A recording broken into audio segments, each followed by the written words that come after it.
Hello, everyone, and welcome to the world of paleoanthropology. This is your host, Seth Chagi. This is the Story of Us, a series where I interview people from the field of paleoanthropology and the broader field of anthropology who have an impact on what's going on and who just know what's going on and people who know you want to talk to. If that made any sense at all, we're just going to go with it.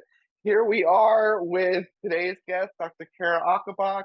I'm going to hand it over to you to introduce yourself a little bit. Why don't you tell us a little bit about who you are and we will kick things off. Yeah, thank you so much, Seth, for having me on the show. I very much appreciate the opportunity. And also, bravo for pronouncing both my first and last name correctly. I mean, that. I had to ask a few people at the AABAs. I did. You I asked a few know, people. sweet. It is not the easiest for sure. Anyway, so for folks who don't know me, I am an assistant professor of anthropology at the University of Notre Dame, and very, very broadly, my work looks at humans in extreme conditions, particularly extremes of climate and extremes of physical activity. And so my main field site right now is in Finland, working with the reindeer herders who live and work. Oh. I know, I know. Everyone's like, "Oh, woman the hunter, woman the hunter." That is not my main area of work. That is like a 15% slice of the pie. Uh, So are we my yeah. talking? Sorry to interrupt you. No, Oh keep going, yeah. and then I'll ask. Keep going, then I'll ask. Okay, so yeah, so the reindeer herders in Finland, they live and work at and above the Arctic Circle in what is a very physically demanding occupation in a very harsh, cold climate. Although it is also being very acutely impacted by climate change right now, and they are seeing live, like day by day changes that are really tough to witness and tough to manage and mitigate. So I do that, but I also work with athletes. I've got several projects ongoing here at the University of Notre Dame with athletics. So that focuses a bit more on the extremes of physical activity.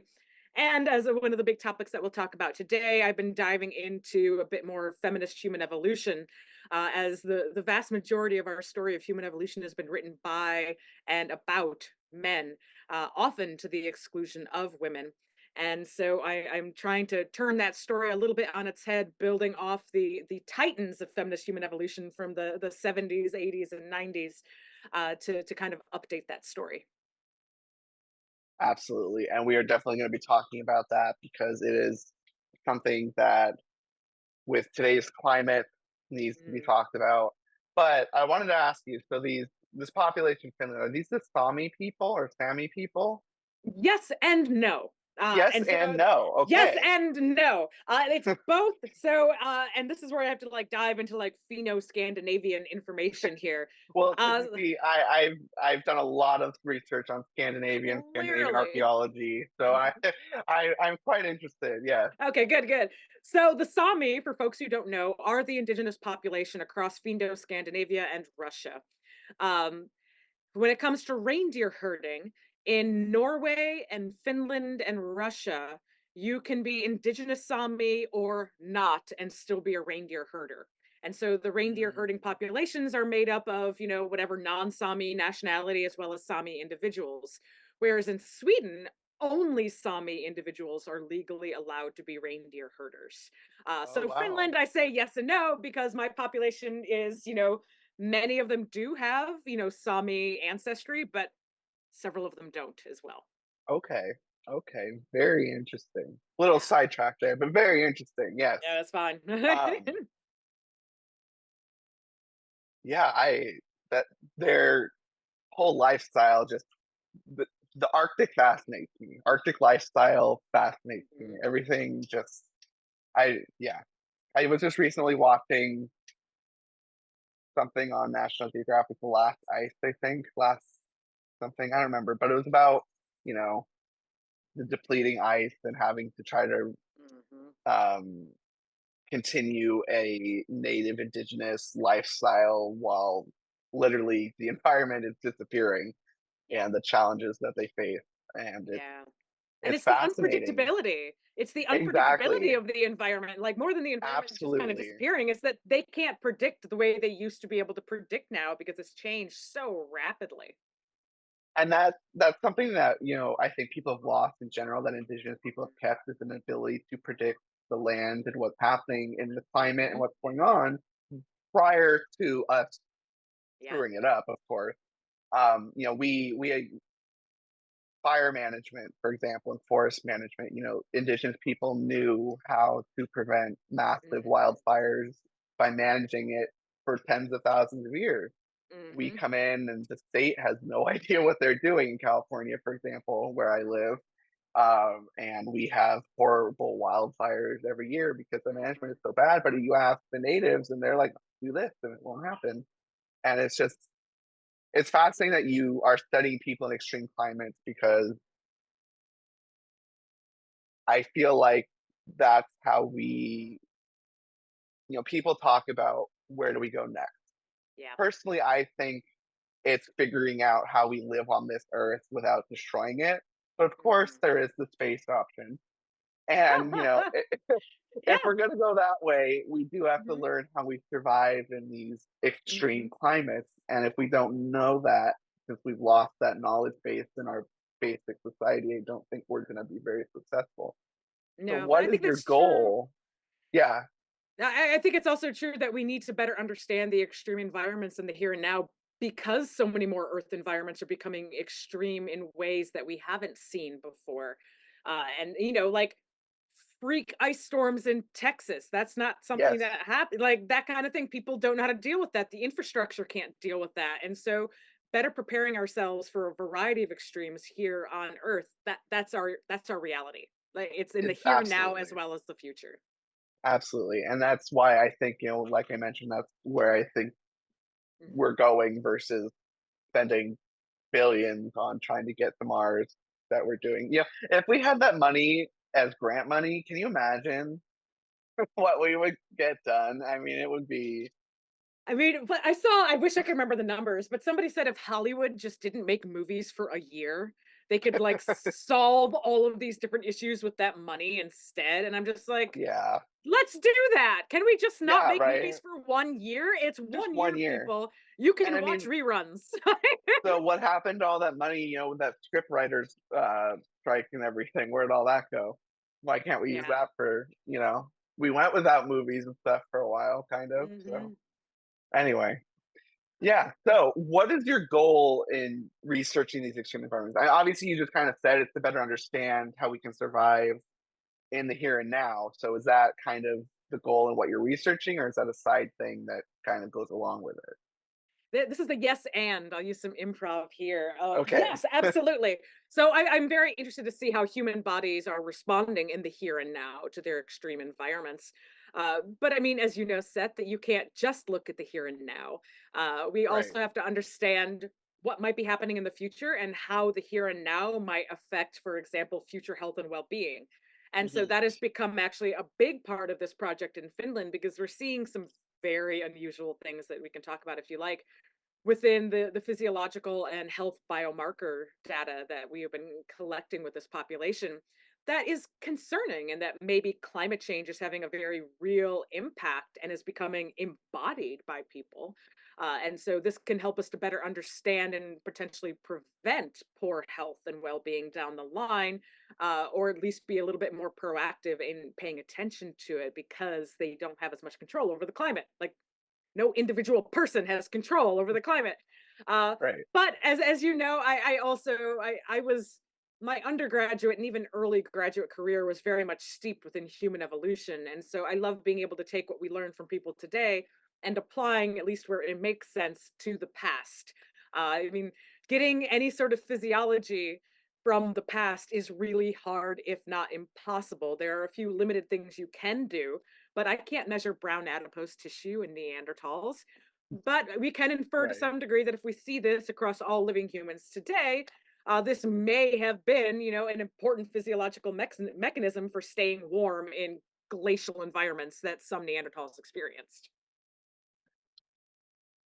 Absolutely. And that point of bringing up what did they experience is something that I am also fascinated with. It's just kind of the daily life of our ancestors. And Mm, learning about what our ancestors did 100 years ago, I mean, it's easy to understand in some ways, but it's even hard to understand how they lived without internet, without this, without that. So to try to just understand 10,000 years ago, 100,000 years ago, a million years ago, it just gets more fascinating, I think, the Mhm. farther back you go. And what I really want to know is when in our timeline did we start going from, okay, survival, survival, survival? Oh, what's that? Wait, did I just have a thought? What is that thought? You know what I mean? Like when did abstract Mhm. thinking actually Yeah. enter the playing field when it wasn't just survival Mhm. mode and we Yeah, actually had symbolism. time to exactly Symbolism, symbolism, art, all of this. exactly, Just mhm, innovation of tools, that takes time. exactly, exactly.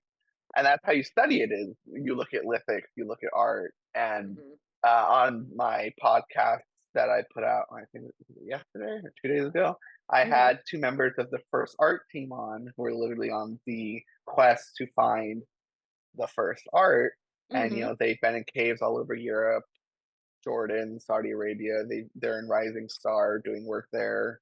Mhm. Um, it's fascinating to just Yeah. wonder what it means. And Mhm. my co-host, Dr. George Nash, his PhD was on looking at rock art in Scandinavia Mhm. and comparing it to European rock art, or it's still European. I mean, France and Spain, and if certain symbols, even though they're across different times and different space, meant the same thing. And he Mm. found that they potentially did. So humans have a base understanding of what certain things mean, and I think that's Mhm. absolutely fascinating. Not Yeah. to mention things like what's that word? Pareidolia, where we all, you know, see faces and symbolism Oh, and things that aren't yeah. really there. So the human brain just it fascinates me. Yeah. How do you think extreme environments affect symbolism and the human mind? Do you think we see things differently when we're under extreme environmental stress? Hmm. That's a really good question that no one has ever asked me, and I'm This not is sure my I have job. a yeah, I'm not sure I have a really good answer of, how we see things and how we symbolize things. I think our extreme environments, are become the basis for a lot of the mythology because of what you experience, for example. So a story I can tell from this comes from Finland. So in Finland, especially well north of the Arctic Circle, you get the aurora borealis, you get the northern Mm, lights. And when I mhm. was there, not this past February, but 2023, I got to see it like every day for a week and a half or more, and it was the most stunning, surreal experience It's of, number one on my bucket list. Like oh my honestly, it's gosh. number one on my bucket list. It is both ethereal and terrifying and all of this. And so the Sami folklore behind the Northern Lights is that a fox had jumped over a fire and its tail caught on fire. Mm, And the movement you see in the sky is the fox running around with this lit up tail trying to get the fire out. And so when I think about symbolism, how the fox carries a symbol in Finland, but it might not necessarily carry a symbol in like Kenya. They don't have red right, foxes, nor do they have right. northern lights. So those kinds of things I think about often. And here's the other random fact that has nothing to do with your question, but I didn't get to experience it, but apparently, if the weather conditions are just right, the northern lights make a crackling noise, I've almost like heard that. static. I've Yeah. heard that. Which is also Yeah, part of the tale because you hear like the embers crackling on the fox's yeah. tail. And so like the stories that we use to explain natural phenomenon, I think absolutely have to do with our surrounding environment. And whether it's an extreme environment or not, I'm not necessarily sure matters how level of extreme it is, but it means you're going to get different stories based on the environment and ecology around you. Absolutely. I completely agree with that. And I thought of another question. So, humans naturally make art, as we discussed, rock art and other art on other items. When you're that far north, and Mhm. even farther north, perhaps, say, in the Arctic Circle, well far above it or whatever, what art is available? what medium do they use? I guess obviously I'm an antler. I Hmm. Yep, I was just about to but say antler and wood and stone are the what's big ones, okay? yeah, So and there leather. isn't and leather. Okay, yeah, Yeah. that's the okay. So it's all very organic that Oh yeah, they very, yeah. and wood as well. They use birch trees are super, super common, and so birch peels off well, so that can be used too. And lots of people, even we think about it today, do a lot of handicrafts with the birch trees, with reindeer antler, and with leather, as well as fish leather. Believe it or not, Seth, you can do fish leather. I have That's fish leather amazing. earrings that I bought in Finland, and Oh I'm my like, goodness. yeah, that's a thing. And you would never know to look at it that that's fish leather, but here we Yeah, yeah. are. So I'm going further just down this track because this is just fascinating me, and I don't even know if you have the answers at this point. So continuing on, do you think oral traditions are more important in those environments where it is harder to create art where it lasts because the materials obviously disappear over time and they don't have a record of what's going on versus a society where they have rock art all over the place, like in Africa? Have you noticed anything like that? I don't know. So again, I'm going to go back to Finland. So the Finnish language itself Uh-huh. Right. has only been written for 700 years, and the Wow. verbal, like the actual language, the oral language, existed well before that, and the same with Sami. And so, yeah, that I mean, I don't know whether it has to do with the extreme climate or not, or other cultural factors, but at least from my Mhm. experience, I could say this: that Finnish has existed long and well before it became a written language. Right, right. And isn't there a language that it's almost gone? It's like, almost no one speaks it in Finland that Tolkien based one of his Elvish languages on, It might I actually be thought. based on Sami, but here's the Okay. deal with Sami is Uh-huh. that there are dozens upon dozens of dialects. And Okay. like Sami from Norway would not understand Sami from Russia. And so you get Okay. like this Yeah. this continuum of dialects across the Finno-Scandinavian Russian area. So it's a very diverse language. There isn't a single Sami language. Okay. Very interesting. And so what makes them Sami then? Like, because usually, cult Yeah, language is something that it makes a is. culture. So And so if you was that a cat or a dog? Oh, it's a a kitty. Oh my kitty. It's a goodness. Hi, kitty. baby. Sorry, like you can't hide the cat from me on a podcast. I'm gonna No. have to call it There's out. there's three of them in here, so it was bound to happen. So the Sami moved into Finland before who we would call native Finns moved into Finland. So they have occupied that territory for a great deal longer than native Finns. But the Sami parliament, which again kind of works across here, they have several different ways that you can define as to whether or not you are Sami. And part of it's Mm, descent. Like, did your grandmother consider herself Sami, or your okay. mother or father? Da, da, da, da. Do you speak Sami? They don't necessarily go down to the dialect. It's like a version of Sami that if you speak it or your mother speaks it or your grandmother speaks it, whatever, these are different ways in which people identify as Sami. My cat is now on the very tip top of the back of my chair, sort of not going back very far. Cats But make that life is so fascinating. hard. They so I assume you're a cat person then. We You have have four. four. Wow. Okay. Yeah. In this house there are four, but only three of them are mine. Okay. Um. We just Yeah. adopted two new ones in December, and one has three legs, and it's the cutest thing. Yeah. Oh my goodness. What's his name? She is Futz. Technically, she's got several names: Zelda Fitzgerald, or Futzifu von Hoppaloo. Uh, eh, Oh my goodness. and we also adopted her brother, who is Fiddle, so it's Fiddle and Futz. We That like to is say Fiddle and perfect. Futz, attorneys at law. Oh my goodness. That is amazing. Yeah, they That's are awesome. chaos. They are chaos in fur, and I absolutely love it. Yeah. I totally understand that. She's still literally a kitten and she is bonkers. Yeah. We just made Um, it through the whole spaying and neutering, so it's been 2 we're months.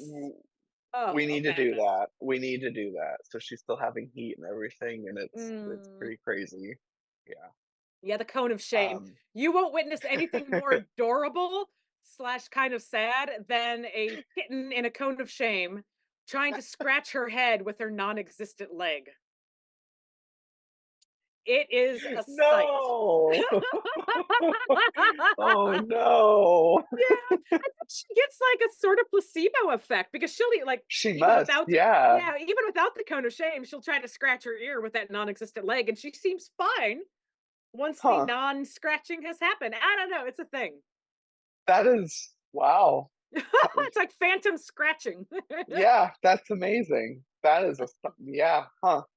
Anyway, let's go back to Yeah, anyway, anthropology. back to anthropology, not cat anthropology, you know. Um, okay, so currently you're at Notre Dame, as you mentioned.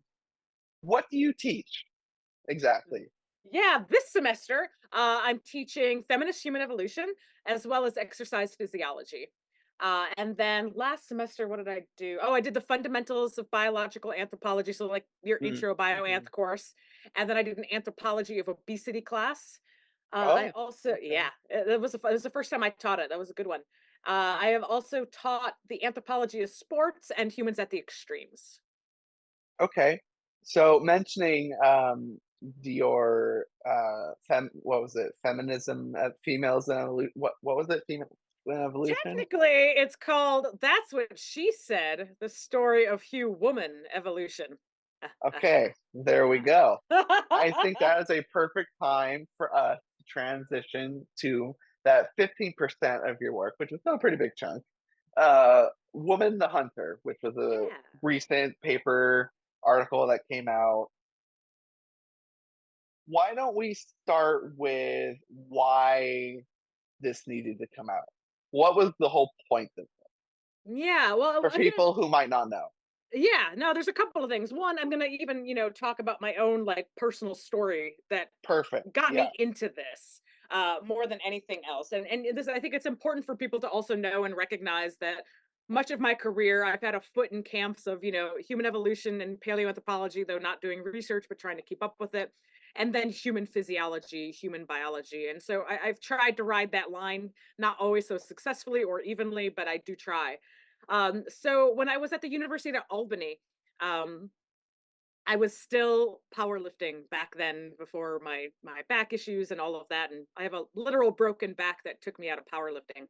But the gym I went to was like a banging and clanging powerlifting gym, and I was sexually harassed for like 6 months at this place.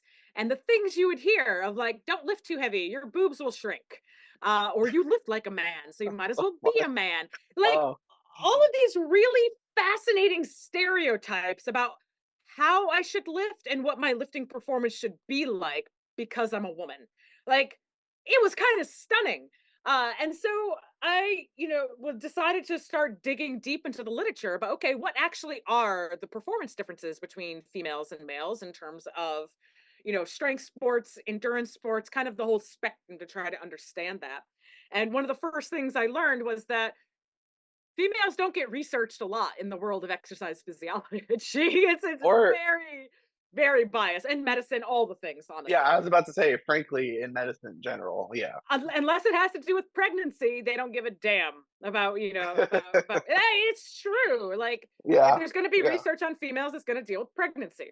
Uh And then they better be white. Let's add that in too. Yeah, Absolutely. Unless yeah. you want to do illegal, unethical experiments, and then the Yeah, demographic yeah. shifts a whole lot. Then yeah. That's a whole other podcast episode Yeah, about, yeah. medical racism. Um, anyway, so that kind of got me thinking about, why these differences exist, what differences exist. And what it really came down to me learning in many ways is that all of the ways in which males have an advantage are the ones that are talked about. But all the ways in which females might have a physical advantage are not. They either aren't studied, or if they have been studied, they just aren't discussed. And so that was, something I'd put in the back of my mind, and I made sure that I really hit home on these things when I was teaching exercise physiology. So fast Mhm. forward a couple of years when I move here to the University of Notre Dame and I'm teaching, the intro bioanth class. I do this absurd assignment with my students where when we get to the fossil hominins, I never have time to go in as much depth about these things as I want to. And so one of the assignments I have them do is to come up with an online dating profile for the fossil hominin of their choosing. So if That was you. that's Okay, me, that yeah, I I remember feel like that. if there's anything I ever want my name attached to in life, it is It was creating that. that assignment because it was perhaps my only stroke of genius in life was creating that assignment. And so, yeah, you get a Tinder profile for Australopithecus boisei, and it's freaking hilarious. Yeah, yeah. um, Anyway, so no matter the makeup of my class, which actually that class typically I tend to have more women than I do men in that class, just for whatever reason, that's how it turns out. But the vast majority of those online dating profiles were written from the perspective of a man. Mhm. And I'm talking like 80% are written from the perspective of the man, despite majority women in the class. And that just got me thinking, what is going on? What am I doing? Am I doing something wrong that I am misrepresenting human evolution or biological anthropology to defaulting to a male? And Yeah. I don't want to do that. I also realize that in this podcast, and I want to clarify that I know I'm interchangeably using male, female, and woman and man in this case. And typically within exercise physiology research, it is female, male, that they will collect biological sex as a binary. And so that's what I have to work Mhm. off of. They almost never define actually how they're using it. And typically when we talk about behavior, we switch to the gender terms of woman and man. Yes. So heads up, I always make mistakes here. So please don't email me angrily. I know, and I am working on it. Um, anyway, so this led to a lot of self-reflection. I get enough hate mail for Woman the Hunter. I don't need more. Uh, so this led to a lot of self reflection of like how much of this is me, and what am I doing? And then I actually started digging into the kind of literature and just looking at what I learned, in undergrad and even grad school, and realizing a lot of it is from that man, the point of view of a man. Whether it be the researchers themselves or how they're writing about it, and this led to Man the Hunter, the conference and then later edited volume that Leon DeVore put together in the mid to late 1960s. And for those of you who don't know, this was a giant symposium mostly focusing on modern day hunter gatherer foraging populations and describing the different ways that they went about their lives and often focusing on a sexual division of labor. And then there was a whole section of this, both the conference and the book, that focused on the ways in which, particularly hunting, hence Man the Hunter, would have been a driving force in our evolution. And because of the ways in which it was framed, you have Lancaster and Washburn and others, it was very much hunting made us human. Only males did the hunting. Therefore, evolution was only acting on males. And you can literally see the quotes in the chapter that say that in much more flowery terms than I am using here, uh, but they're there. And I'm like, well, damn, that's exactly why we have it. Because when you take a look at this, that perception of our human evolution still exists today. I mean, we Mhm. see it in movies, we see it in TV shows, we see it in cartoons, we see it in comics and books everywhere. This idea of, the caveman dragging the cave woman by the hair, da da da da da. And it might persist in, the general public perception of human evolution, but I think it exists in the academic level as well.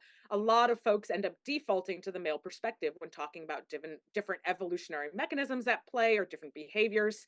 The focus is on men. And this is also true in the ethnographies. This is why I caution, and I feel bad cautioning this. But there are now these amazing databases that have indexed all the different ethnographies that have been done in the past and like really old work too.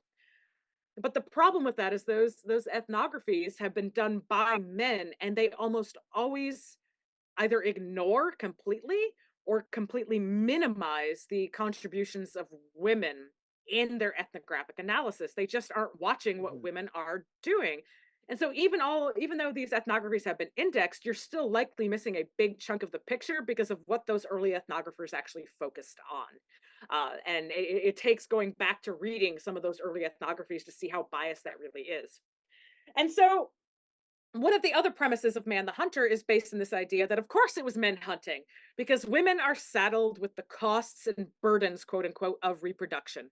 They are the ones who have to be pregnant. They are the ones who have to lactate. They are the ones who have to do all the childcare. And that is true. However, they're framing it as such that these are debilitating functions of a female that would keep them from taking part in any sort of rigorous physical activities, such as hunting.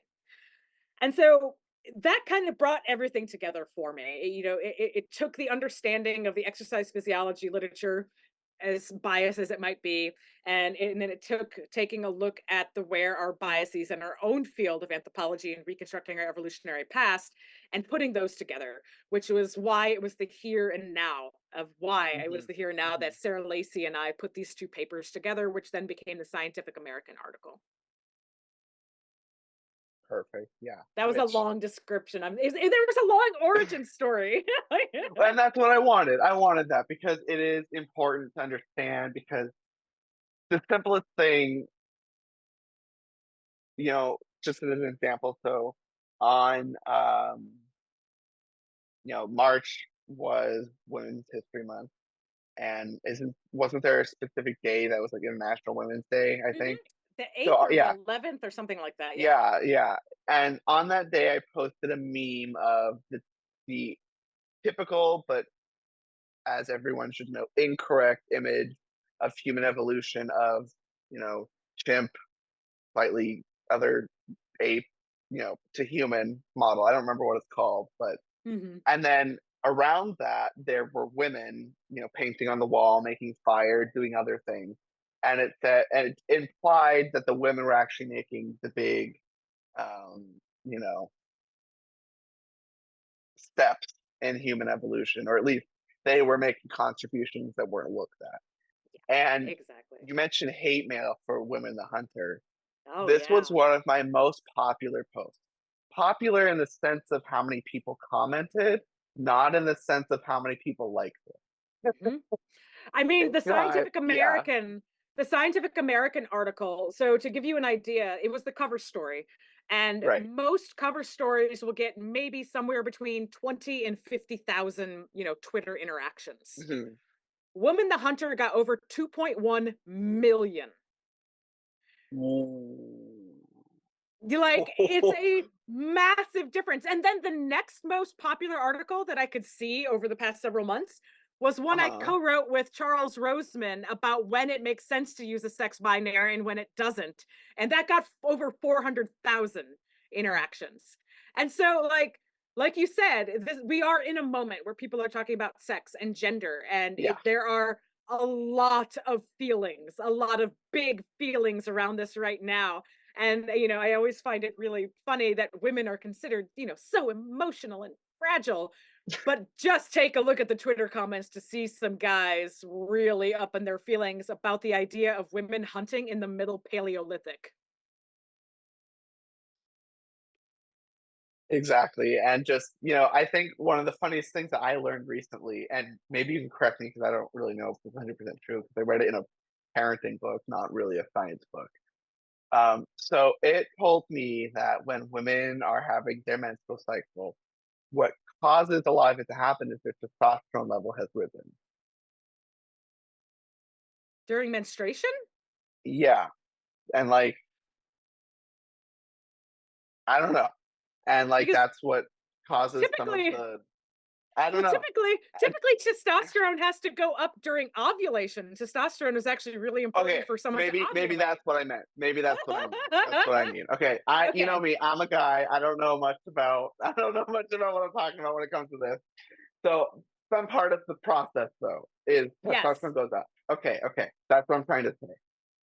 So it's ironic that the male hormone is what, males complain about when they're saying women are too emotional, etc. When it's that hormone that is literally coursing through them constantly, making them not emotional. Yeah, so there's definitely things here I want to make sure everyone was. I don't know the background for Yeah, folks listening to this. Of males on please average do. have more. Yeah, males on average have more testosterone, but they also have and Yes, absolutely need estrogen. Yes. Females on average have more estrogen, but absolutely have and need testosterone. Although not necessarily need. Plenty of people get by with testosterone, or I should say androgen insensitivity disorder, Hmm. which is rare, but far more common and far more frequent than estrogen insensitivity disorder. You don't see that.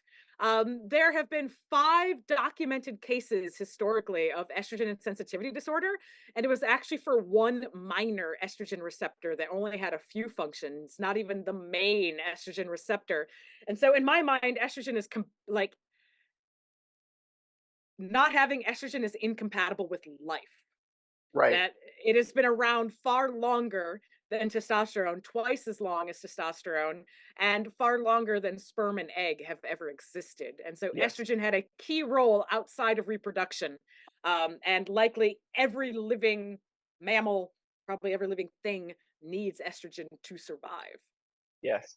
And just a final comment from me on that is I also learned that when you are becoming a father and your partner's pregnant, your estrogen levels, if you are involved and you want to be necessarily, your estrogen levels can rise quite drastically.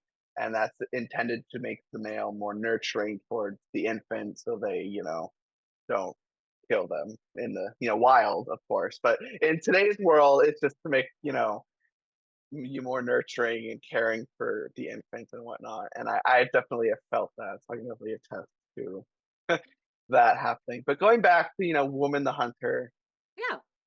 so what did you find? Like, how did you base that, you know, to me, it's common sense that there wasn't this strict divide between men and female, men and women hunting. Like, why would Mhm. that? It makes no sense to me because in a time where you're in a band of 10 people and you need as much food as you need to survive, you're not sending some of those people to gather. You're all hunting, in my opinion. And unless you're injured, those people might, you And know, yeah, yeah. So I'm gonna say several things of like I feel like we should have been better at emphasizing this is that gathering typically produces more of the calories people consume than hunting. right, right, of course, Like of course, way more, but it's also very environmentally dependent. So like high latitude populations, cold climate of populations during course, the yeah. middle Paleolithic, they're going to end up having to rely far more on hunting than gathering because there Which isn't is as what I was much thinking of. yeah, Yeah. plant mass. So I want to make sure that's out there that like Yes, the please. Yes. overemphasis on hunting and meat eating is huge. And I've got some guys in my inbox that are deep in their feels about that. Like, no, it's all about meat and all about hunting. I'm like, here, let me Yeah. show you all these brand new studies telling you that you're Right. wrong, but you won't Like believe it anyway. let's clarify we are omnivores and we will literally eat whatever we need to survive. Exactly. And Exactly. that's key, and that's Yeah. important. And so I think people, at least within academia, because there's been pushback Mhm. from, fellow anthropologists as well. And, that's great. But one of the things is they do kind of follow this idea that females would not be hunting because of the energy expenditure it would take to hunt, that it would be too much and would come up against the inescapable costs of reproduction. And so there are two things here that I want to confront on it is one, survival is always going to take precedence over reproduction. If you are Mhm. choosing to Right. survive and eat, you are not going to choose to have another baby. We see this Right. across mammals, whether it's through infanticide or even, selective biological abortion, which happens in some mammals, does not happen in humans. For people who think that female bodies can just shut that down, that's not a thing that can happen on their own naturally biologically. So that's one. That survival is far more important than reproduction. You can't reproduce if you are dead. That Real is quick, part of I it. have a question. Just because I've actually never heard of that. That's something other mammals can do, like in times of. Well, marsupials, kangaroos can do this for Okay. sure because Okay. they can keep 3 different offspring in different stages of development going. So they can have Huh. a fertilized egg, a fetus level, and then a joey that's still going in and out of Right. the pouch. And if the environmental conditions are really poor, they will abort that fertilized egg so they don't have to worry about nourishing that along with the 2 others. How Oh, freaking cool is that's that? Kangaroos are that pretty is. awesome, They right? I mean, of course they are. They're kangaroos, but I mean they're just, yeah. But But yeah, so anyway, there's that. that, survival is always going to be more important than maximizing your reproductive fitness. And very few animals do everything they can to maximize their reproductive fitness to begin with. The other part of it is, I then get yelled at like, "Oh, you're minimizing gathering and you're elevating hunting." I'm like, "No, we're hunting. We're actually trying to do Hunter. the opposite of that. Hunting. We're actually trying to do the opposite of that. It is one, we established and we said in our papers that gathering is actually the more prominent when it comes to getting food. But there's also this idea that gathering is somehow so physically easy that you're just like skipping from tree to tree, picking off this bright red ripe fruit that's so easy. That's not what it's like. Digging Yeah. sometimes a meter deep for Yeah, tubers for to eat. tubers. Yeah. Digging is actually one of the most metabolically expensive tasks that you can do. And so when people talk about, oh, the energetics of hunting are just too much for female bodies to overcome, no, the energetics of digging through that stuff is insanely high and insanely demanding. So unless you are arguing that females didn't bother gathering either and didn't bother hunting and they were literally just baby making machines, then you don't really have a leg to stand on. And then the other part of this is the idea that it would interfere with reproduction. When literally we see across every other mammal species, which for the vast majority of them, there is no provisioning by other animals within a group, females are having to be pregnant and lactate while still getting food to sustain themselves. They're still having to hunt, they're still having to forage while they have Right. babies or while they are pregnant. And I think a really wonderful example of this from relatively modern ethnography does come from the Agta of the Philippines. There are several different groups of Agta in the Philippines, and there is one group that women hunt, and like 85% or so of those women hunt. Uh, but the group that worked with them decided to look at the reproductive fitness, if you will, of the women who hunt and those who did not, and they found no differences whatsoever. Wow. There was no Okay. difference in first menstruation, no difference of first birth, no difference of age of youngest child, no difference in total children, or total offspring, no difference whatsoever. That's incredible. Yeah. And so these ideas that yes, the costs of reproduction are quote unquote inescapable, but they are not insurmountable. And we have nothing but a Right. huge amount of evidence to show that it is not insurmountable. And we see this in humans with a lot of metabolic flexibility, such as the newbury. In Nepal, they lower their resting metabolic rates when they're pregnant so they can also maintain high levels of physical activity in their extremely demanding high altitude environment. We see this all over the place, and we see this with mammals as well. And then it's even more backed up by the fossil record. Everything that we can see from the Middle Paleolithic suggests that females and males were doing the exact same activities. We see the Hmm. same use wear patterns and we see the same injury rates. So, if you believe the evidence that males were hunting in the Middle Paleolithic, you have to believe females were too, because it is Right. the exact same evidence. So two questions. I know we have to wrap this up in a little bit. So one, does this apply then that males would have been gathering as well? Yep. Assumingly? Okay, that's Everyone an was easy doing one. everything. Yeah. Exactly. I want to get that out there. I just wanted that to be, said. Mhm. And then the second question is, in many hunter-gatherer cultures today that still exist, we do see, from what I know, the divide that males are the hunters and females are the gatherers. So when do you think that shift occurred, or has it always been cultural and different cultures around the world have always just done it differently? Yeah, I mean, as you know this, we can't use modern day hunter gatherers to perfectly represent Right. what we see in the past, and that's always an important thing to put out there. And I'm sure most of your listeners know that. They do provide useful models for various things, and there is a sexual division of labor across the vast majority of them. Not all. We, as I said, we Mhm. do see plenty of women hunting in a variety of cultures. We also see when it comes to hunting expeditions, women do everything, and men just do the final kill. And so like, all Okay. right, who's really doing the work? Like, it's just like who's doing the planning and the carrying and the prepping of the meat and the returning of the meat, all of these things. A lot of times that falls on women. Um, but where we actually start seeing the change within the fossil record is we start seeing a little bit of differentiation in thrower's elbow in particular at around 40,000 Mhm. years, but it's not Okay. consistent and we're not seeing it widespread. We start seeing really consistent and widespread indicators of a sexual division of labor at around the 11 to 12,000 year mark. And this is where Okay. you start seeing an So increase in agriculture and yeah, an yeah. increase in sedentism more than anything else. And when you increase sedentism, this is true, you are not spending as much energy going out and getting food of whatever variety, which means you can allocate more to reproduction. And so your population growth rate can increase drastically Mm, once you're sedentary. And once you had enough people around to do all the various tasks, you can start dividing it. And with that increased growth mhm. rate, you might have a whole lot more youngins running around that need to lead to an actual sexual division of labor. Okay, that makes perfect sense. And with Yeah. that, I want to thank you so much for coming on the show. It's been an absolute blast. I guarantee we will be having you on again at some point because you are doing so many amazing, fascinating things. And I just want to thank you so much for taking the time to talk to us. Dr. Cara Ocobock, thank you so much. Thank you so much, Seth. I really appreciate it. All right, guys, please like, subscribe, and if you learned something, which I hope you did, and be sure to stay tuned for some new videos, as there will always be coming. Thank you, guys, and we'll see you next time.